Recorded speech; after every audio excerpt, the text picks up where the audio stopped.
Hey guys, welcome back to another video. ఈరోజు అయితే మేము మా అమ్మ వాళ్ళ ఇంటికి వచ్చినాము బోనాల పండుగకి. ఇక్కడ బోనం చేస్తున్నాము. ఇంకా రిత్వికని బోనం చేస్తున్నాము అని చెప్పంటే మా అమ్మమ్మ వాళ్ళ ఇంటికాడ బోనం చేస్తున్నాము అని చెప్తుంది. చూడండి మా పిల్లలు అయితే ఎంత ఫాస్ట్గా అయిపోయినారో. ఇంకా ఫోన్ కెమెరా ఓపెన్ చేస్తే చాలు హాయ్ ఫ్రెండ్స్, సబ్స్క్రైబ్ చేసుకోండి ఫ్రెండ్స్ అంటారు. ఇక్కడ మేమైతే బోనంని సిద్ధం చేస్తున్నాము, నేను మా వదిన కలిసి. మా వదినని కూడా హాయ్ చెప్పు అంటే ఇంకా ఆమె నవ్వుతుంది, నన్ను నవ్విస్తుంది. ఎందుకు నవ్వుతుందో అర్థం కాదు. ఇంకా మా ఇంట్లో బోనం ఎలా చేస్తాము అండ్ నేను ఎట్లా ఎత్తుకుంటా, ఎట్లా తయారు చేస్తామో అన్ని వీడియోలో చూపిస్తా. వీడియోని మాత్రం లాస్ట్ వరకు చూడండి. ఇక్కడ బోనానికి బొట్లు పెడదామని వాళ్ళని కుంకుమ అని అడిగితే మా అమ్మ చూడండి చిల్లీ పౌడర్ ఇచ్చింది. గైజ్, ఈ చిల్లీ పౌడర్ ఇచ్చి నన్ను ఏం చేద్దాం అనుకున్నారో ఏమో వీళ్ళు, ఎందుకంటే బోనం ఎత్తుకునేది నేనే కదా. ఇంకా చిల్లీ పౌడర్ ఇచ్చినారు బొట్లు పెట్టమని చెప్పి. చూసినారా వాళ్ళ తెలివి. అంటే ఇక వాళ్ళు కూడా దాన్ని చూడలేరు చిల్లీ పౌడర్ అని చెప్పేసి, అంటే కుంకుమ అవన్నీ ఒక దగ్గర ఉంటే అది కూడా కుంకుమ అని చెప్పేసి అనుకున్నారంట. అట్లనే తీసి ఇంకా మేము ఓపెన్ చేసి ప్లేట్లో వేసేసరికి అది చిల్లీ పౌడర్. చూడండి గాయ్స్, ఇంకా బోనాల పండుగ అంటేనే మా తెలంగాణలోకి ఒక మంచి వెబ్ కదా. ఇంకా ఫస్ట్ మనం బోనం చేస్తున్నాము అంటే ఇంకా పసుపు, కుంకుమ, వేపాకులు, ఇంకా అందులోనూ అది కాకుండా ఇంకా మళ్ళీ మనం ఏ చీర కట్టుకోవాలి, ఎట్లా రెడీ కావాలి, దీనికే సగం టెన్షన్. ఎట్లా రెడీ కావాలి, ఏంది, ఏ చీర కట్టుకోవాలి, ఏ చైన్లు వేసుకోవాలి, ఇవే ఉంటాయి కదా మనకి. ఫస్ట్ ఆడవాళ్ళకి అంటే ఇవే ఉంటాయి. నేనైతే 1 డే నుంచి ఆలోచించి ఇంకా ఏదో ఒకటి వేసుకున్నా. అది చీర బాగుందో బాగాలేదో మీరు చెప్పండి నాకు కామెంట్లో. అండ్ నేను ఎట్లా రెడీ అయినా అండ్ బోనం ఎట్లా ఉంది అన్నీ నాకు కామెంట్లో చెప్పండి. ఇక్కడైతే నేను అమ్మవారి ఫేస్ వేస్తున్నా. అమ్మవారి ఫేస్ ఎట్లా వచ్చిందో చెప్పండి. అంటే నేను ఇది వేయడం ఫస్ట్ టైం ఏం కాదు. నేను ప్రతిసారి బోనం చేసినప్పుడల్లా నేను అమ్మవారి ఫేస్ అయితే ఖచ్చితంగా వేస్తున్నా. అంటే నేను ఒక 4-5 ఇయర్స్ నుంచి బోనం ఎత్తుకోవడం అయితే నేర్చుకున్నా. అప్పటి నుంచి ఇంకా నేనే బోనం రెడీ చేయడము అండ్ నేనే బోనంని ఎత్తుకోవడము ఇట్లాంటివన్నీ నేనే చేస్తాను. ఇంకా మా ఇంట్లో నా బిఫోర్ మ్యారేజ్ కూడా నేనే చేసినుండే బోనం రెడీ చేయడము. ఇంకా బోనము కొంతమంది ఆషాఢ మాసంలో చేస్తారు, కొంతమంది శ్రావణ మాసంలో చేస్తారు. మేమైతే మా అమ్మ వాళ్ళ దగ్గర ఆషాఢ మాసంలోనే చేస్తాము. మా అత్తమ్మ వాళ్ళ ఇంటి దగ్గరనేమో శ్రావణ మాసంలో చేస్తాము.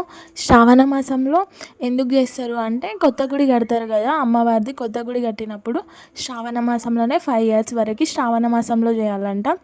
ఇంకా అక్కడైతే శ్రావణ మాసంలోనే చేస్తారు. మా అమ్మ వాళ్ళ దగ్గరనేమో ఆషాఢ మాసంలో చేస్తారు. బోనం ఏంటి అంటే కొంతమంది కుండలో చేస్తారు, మేమైతే కుండలో చేయము, బిందెలోనే చేస్తాము. చాలా వరకు అయితే కుండలో కూడా చేస్తారు. ఇంకా మేమైతే ఎప్పుడు బిందెలోనే చేసినాము. ఇక్కడైతే ఇంకా అమ్మవారి ఫేస్ అయితే కంప్లీట్గా నేను వేసిన. ఇంకా కుంకుమ పెడుతున్నా అమ్మవారి ఫేస్. ఇంకా అమ్మవారి ఫేస్ మనం బిందె మీద వేస్తాం కదా, అప్పుడు నాకు ఏమనిపిస్తుంది అంటే అమ్మవారి ఇంకా మన ఇంట్లోనే ఉంది, నిజంగా మన ఇంట్లోనే ఉంది అండ్ మనల్నే చూస్తుంది అన్నట్టు అనిపిస్తుంది. నాకైతే ఒక మంచి ఫీలింగ్ అనిపిస్తుంది. అందుకే నేను ప్రతిసారి ఇంకా కొంతమంది అయితే ఏం చేస్తారు అంటే నార్మల్గా బొట్లు పెడతారు కుంకుమ పసుపుతోనే. నేను మాత్రం అట్లా కాదు, నేను చేస్తున్నప్పటి నుంచి అమ్మవారి ఫేసే వేస్తాను నేను బిందె పైన. అట్లా ఒక మంచి ఫీల్ అనిపిస్తుంది అనమాట, మన ఇంట్లోనే ఉండి మనల్నే చూస్తున్నట్టు అనిపిస్తుంది. ఇంకా సారీ, మేమైతే ఈ ప్రాసెస్ ముందే చేయాలి కానీ మర్చిపోయినాము. మా అమ్మ వచ్చి తిట్టింది, మీకు ఇది కూడా తెలియదా అని చెప్పి. అందుకే మేము ఇప్పుడు పెట్టుకున్నాం బొట్లు. ఇంకా ఇక్కడ ఇషిక వచ్చి మమ్మీ నేను కూడా చేస్తాను మమ్మీ బోనము అంటే సరే చెయ్యు అని చెప్పిన నేను. ఇంకా చిన్నపిల్లలకి అయితే ఇట్లాంటివి చూపించాలి అప్పుడప్పుడు అండ్ వాళ్ళతోని కూడా చేయించాలి. తెలంగాణ ఫెస్టివల్స్ గురించి వాళ్ళకి కూడా ఒక ఐడియా వస్తుంది కదా, అరే బోనం ఇట్లా చేస్తారా, ఇట్లా ఉంటుందా అనేసి వాళ్ళకి కూడా కొంచెం నాలెడ్జ్ అయితే మంచిగా పెరుగుతుంది చిన్నప్పటి నుంచి ఇట్లాంటివి చేపిస్తే. అండ్ వాళ్ళకి చూపించాలి కూడా, ఇట్లా మనం చేస్తున్నప్పుడు చూపిస్తే కూడా వాళ్ళకి కొంచెం ఒక ఐడియా అయితే ఉంటుంది. ఇక్కడైతే ఇది మా ఇష్కనే రెడీ చేసింది, చూపిస్తుంది ఇక్కడ మీ అందరికీ నేనే చేసిన అని చెప్పేసి చెప్తుంది. కొంతమంది ఏం చేస్తారు అంటే పరమాన్నం కూడా వండుతారు నైవేద్యం కోసము. ఇంకా కొంతమంది ఏంటి నార్మల్ రైస్తోనే పెడతారు. అంటే కొంతమంది డిఫరెంట్ స్టైల్లో చేస్తారు, అంటే ఎవరిది ఆచారం వాళ్ళకే ఉంటుంది కదా. కొంతమంది వడియాలు కూడా పెడతారు. అండ్ నాకు కూడా ఇది నేను రీసెంట్గానే చూసిన, వడియాలు పెడతారు. కొంతమంది ఆకుకూరలు వండి పెడతారు. ఇవన్నీ నేను రీసెంట్గానే చూసిన మా తాత వాళ్ళ ఇంటికాడ బోనాల పండుగకి పోయినప్పుడు. కానీ మేమైతే అట్లా కాదు, ఇంకా నార్మల్గా వైట్ రైసే పెట్టేస్తాము అండ్ అప్పాలు అవి ఉంటాయి కదా అవి చేసి పెట్టేస్తాము. ఇంకా పైన పెరిగేసి పెడతాము. ఇక్కడైతే కంప్లీట్గా బోనం అయితే రెడీ అయిపోయింది. అండ్ నేను ఇక్కడ ఎట్లా రెడీ అయినా నా శారీ ఎట్లుంది కామెంట్ చేయండి, మా ఇషిక ఎట్లుంది కూడా కామెంట్ చేయండి. ఇవి నేనైతే మా ఇషిక మా రిత్విక ఫ్రాక్స్ నేను 1 డేలోనే స్టిచ్ చేయించిన. అండ్ దాన్వికకి కూడా నేను సేమ్ స్టిచ్ చేయించిన. ముగ్గురికి ఒకేలాగా ఉంటే బాగుంటుంది అని చెప్పి సేమ్ స్టిచ్ చేయించిన. ఇక్కడ మా తాత కూడా వచ్చిండే. ఇంకా మా తాతకి అయితే ఫోటో అనగానే ఇంకా ఫుల్ హుషారైపోతాడు. ఇక్కడ ఇషిక రిత్విక ఇద్దరు డ్రెస్ ఎట్లుంది కామెంట్ చేయండి. ఇంకా ఇక్కడ మా వదిన ఇంకా వాళ్ళ పాప కోసం అయితే వేడి నీళ్ళు కాస్తుంది పాల పౌడర్ కలపడానికి. ఇంకా చిన్నపిల్లలు ఉన్న వాళ్ళకి అయితే ఒక టెన్షన్, ఇంకా బయటికి వెళ్ళినప్పుడు వాళ్ళకి ఫీడింగ్ చేయడం కష్టం అయిపోతుంది కాబట్టి ఇక్కడ మా వదిన వేడి నీళ్ళు కాసి ఇంకా పాల పౌడర్ మిక్స్ చేసుకొని దాన్విక కోసం తీసుకుంటుంది.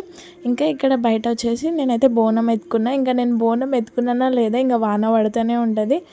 ఇంకా నేనేమో వాన ఎక్కువ పడుతుందేమో అనుకున్నా, కానీ నార్మల్గా కొద్దిసేపు పడి ఆగిపోయింది. ఇంకా మేమందరము ఇక్కడ గల్లీలో నుంచి ముంగడికి వచ్చినాము. ఇంకా అందరం ఒక దగ్గర నించొని అంటే అందరి ఇంట్లలో నుంచి బోనాలు వచ్చిన తర్వాత ఇంకా మేమైతే స్టార్ట్ అయిపోతాము. ఇక్కడ ఎందుకో నా బోనం కొంచెం క్రాస్ అయిపోయింది అని చెప్పి నేను మంచిగా సరి చేయమని చెప్పిన. ఇంకా నేను సరి చేయమని చెప్తే ఇక్కడ చూడండి నా ఫేస్ ఎట్లా గుంజుతున్నారో. కానీ బోనం ఎత్తుకున్న ప్రతిసారి అంటే కొంచెం భయం అవుతుంది కదా, మనం ఎన్నిసార్లు ఎత్తుకున్నా ఇంకా మళ్ళీ ఎత్తుకున్నప్పుడు అయితే భయం అవుతుంది. ఇక్కడైతే బోనం వచ్చి గుడి చుట్టూ రౌండ్స్ వేసిన తర్వాత మా ఫ్రెండ్స్ కలిసినారు, వాళ్ళతోనే ఒక ఫోటో దిగినాం. ఇంకా ఇక్కడ గుడి లోపల అమ్మవారిని చూపిస్తున్నా. దాన్వికకు మంచిగా నిద్ర వస్తున్నట్టుంది, వండుకుంటుంది. ఇంకా ఇదేమో బయట. మళ్ళీ మా తాత మీరే ఫోటోలు దిగుతున్నారు, నన్ను ఫోటో దిగారా అని చెప్తే ఇంకా ఇక్కడ మా తాతని కూడా చూపిస్తున్నా. మళ్ళీ కొత్త వీడియోతో కలుద్దాము. అంతవరకు బాయ్. సబ్స్క్రైబ్ చేసుకో.